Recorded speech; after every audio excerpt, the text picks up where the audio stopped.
আমি সকল প্রবাসী ভাইদের জন্য বলতেছি এবং তাদের আত্মীয় স্বজনদেরকে বলতেছি, আপনারা কেউ আপনাদের ছেলে, আপনাদের সন্তান, আপনাদের ভাই, এদের কাউকে বিদেশে হাতের কাজ না শিখে পাঠাবেন না।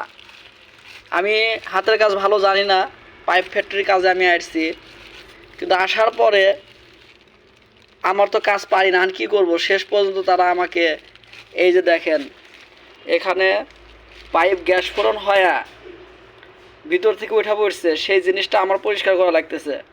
আমি আমার ফেস দেখাতাম না, কিন্তু শুধু আপনাদের বিশ্বাস করানোর জন্য আমি আমার ফেস দেখাতেছি। দেখেন আপনারা আমার ফেসটা দেখাও, আমি কাজ করছি।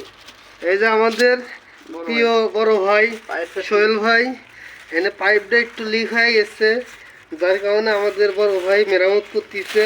এই যে কত নোংরা, এই যে নোংরা সব। এই রাত করে রাত মনে করেন যে প্রায় কত বাজে এখন, একটা বাজে না, একটা 12:51। এই তো আমাদের জীবন, প্রবাসের জীবন, এটা প্রবাসের জীবন। হাতের গ্লোভস দেন আর একটা।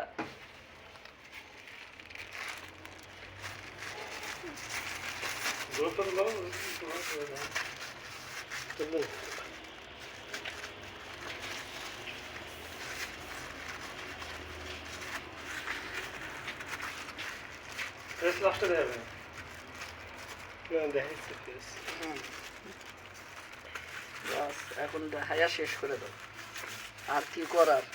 দুঃখে যাদের জীবন গড়া তাদের আবার দুঃখ কিসের। 7 লাখ টাকা খরচ করে এই বিদেশে এসে দেন কি অবস্থা। আর 7 লাখ টাকা দেশে ব্যবসা করলে অনেক কিছু করে খাইতে পারতাম।